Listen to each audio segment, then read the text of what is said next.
جو مسلمان ہیں ان کو پاکستانی کہتے ہیں، جو سردار ہیں ان کو خالستانی کہتے ہیں، جو ایکٹیوسٹ ہیں ان کو اربن نکسلز کہتے ہیں، جو اسٹوڈنٹس ہیں چاہے وہ لڑکیاں ہیں یا لڑکے ہیں ان کو ٹکڑے ٹکڑے گینگ کہہ کے اینٹی نیشنلز کہا جاتا ہے.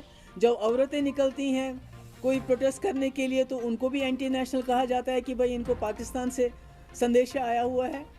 تو مجھے سمجھ نہیں آتا ہے کہ اگر سب لوگ اینٹی نیشنل ہیں، ٹیررسٹ ہیں، خالستانی ہیں، کشمیری ٹیررسٹ ہیں، مسلمان پاکستانی ہیں، سردار خالستانی ہیں، تو اس ملک میں ہندوستانی کون ہے؟ صرف بی جے پی، جو جب سے انہوں نے سرکار سنبھالی ہے اس ملک کے ٹکڑے کرنے کے بغیر کچھ بھی نہیں کر رہے ہیں. They are dividing this country like اینی تھنگ.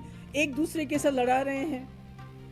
کبھی لو جہاد ہوتا ہے، کبھی اربن نکسلز ہوتا ہے، کبھی ابھی ایک 80 سال کے آدمی کو بند رکھا ہے، اس کو ایک سپر اور سٹرا نہیں دے رہے ہیں. اور عجیب بات ہے کہ اتنا خطرناک بن گئے جس کے خلاف کوئی بھی ثبوت نہیں ہے اس کو یو اے پی اے میں بند کر دو. دیر از نو بیل، اونلی جیل. تو یہ کیسے چلے گا؟ ابھی اسی کو ہم سہ رہے تھے تو اوپر سے روشنی. کیا ہے روشنی؟ روشنی واز اے اسکیم، اور اس کو اسکیم بنا دیا. جو اصلی ان کا اسکیم ہے، جو الیکٹورل بانڈز کا ان کا اسکیم ہے، اس کو کھولے نا. اس میں تو سپریم کورٹ پچھلے 1.5 سال سے ہیئرنگ نہیں دے رہے ہیں. روشنی میں اب تو اگر بڑے لوگ ہیں، اگر امیر لوگ ہیں، اگر انہوں نے کوئی غلط کیا ہے، پہلے تو مجھے لگتا ہے سب نے روشنی اسکیم جو ایک لا پاس ہوا تھا نیشنل کانفرنس کے ٹائم میں، جس کو آزاد صاحب کے ٹائم میں امپلیمنٹ کیا گیا، اٹ واز اے لا. ہماری اسمبلی نے وہ قانون بنایا تھا. اور اگر اس لا کے تحت کسی نے اپنی زمین جو ہے لیگلائز کی تو وہ اسکیم کہاں سے ہو گیا؟ اگر یہ امیر لوگ ان کے پاس سمجھتے ہیں کہ انہوں نے بہت زیادہ زمین لی ہے تو let them go after that. یہ غریب لوگ ہیں جن کے پاس 5 مرلے زمین، 2 مرلے زمین، 4 مرلہ زمین، ان کے پیچھے کیوں جا رہے ہیں؟ ان کو کیوں نوٹس بھیج رہے ہیں کہ آپ گھر خالی کر دو؟ یہ میرے پاس ایک نوٹس ہے. اور اب تو بدقسمتی سے جو یہ خود نہیں کر پاتے ہیں کورٹس کو سامنے کر دیتے ہیں. کیونکہ جب ایک غریب انسان کے اوپر یا کسی بھی انسان کے اوپر مصیبت آتی تھی تو وہ عدالت چلا جاتا تھا. اب تو عدالت کے ذریعے ہی یہ سب کچھ کر رہے ہیں. اور انفارچونیٹلی جتنے بھی ہمارے انسٹیٹیوشنز ہیں جن کو یہاں جمہوریت کو بچانا چاہیے تھا، ڈیموکریسی کو بچانا چاہیے تھا، ہمارے رائٹس کو بچانا چاہیے تھا، وہ کانسٹیٹیوشن کی قسم تو کھاتے ہیں but they are implementing BJP's agenda in total. They are in the forefront of attempting, implementing BJP's agenda. ہمیں کچھ سمجھ نہیں آ رہا کس کے پاس جائیں. ابھی ڈی ڈی سی کی شکایت ہمارے جو چیئر پرسن ہیں فاروق صاحب نے بھی لگائی، الیکشن کمیشنر سے لگائی کہ بھی ہمارے، اور وہاں سے جھوٹ بولتے ہیں کہ نہیں بالکل آپ نے خود دیکھا، مجھے نہیں جانے دیا. 2 دن مجھے روکتے رہے، تیسرے دن بھی کہا نہیں اب الیکشن ہے.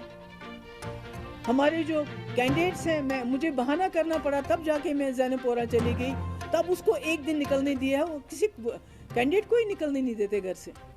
تو یہ سلسلہ کیسے چلے گا؟ اور ہماری یہ بھی بدقسمتی ہے کہ اس کو پورے ملک کی جو اپوزیشن ہے وہ سہمی ہوئی ہے، وہ بات نہیں کر پاتے ہیں، کچھ بھی نہیں بول پاتے ہیں. ابھی بولا نہیں ہوتا ہے تو ان کو اینٹی نیشنل کہا جاتا ہے، اس کے بعد NIA، اس کے بعد CBI، اس کے بعد ED، ان کو سب کو لگایا جاتا ہے. اور میرے پیچھے بھی پچھلے 2 سال سے شاید ہی کوئی ایسا میرا بینک اکاؤنٹ ہو جس کو انہوں نے نہ دیکھا ہو، کوئی فائل ہو سیکریٹریٹ میں جس کو انہوں نے نہیں کھدیڑا ہو کہ اس میں سے کچھ کوئی غلط کام کیا ہو، اس میں نکلے گا. جب وہ نہیں نکلا تو جو کہیں ہم نے کبھی ٹرانزیکشن کیا ہے، ہم نے بجبیڑا میں اپنی زمین بیچی ہے تو ان کو چھاپا مارا. ارے بابا میرا دفتر جموں میں ہے، جا کے دیکھ لو، چیک کر لو، سرکاری بلڈنگ میں. پھر بھی پتہ نہیں خسرہ نمبر سو اینڈ سو دیکھو، محبوبہ مفتی، شی ول ہیو ٹو اپولوجائز. تو 9 بجے کا پرائم ٹائم تو وہی بنتا رہتا ہے. تو میری آپ سب سے گزارش ہے کہ ان باتوں کو میں نے جو آج کہا ہے کہ یہاں جو ہے DDC کے نام پہ ڈیموکریسی کا قتل کیا جا رہا ہے، اور جو ہمارے انسٹیٹیوشنز ہیں جو اس کنٹری کو چیکس اینڈ بیلنسز کے طریقے سے کام کرنا چاہیے تھا، unfortunately they have been compromised.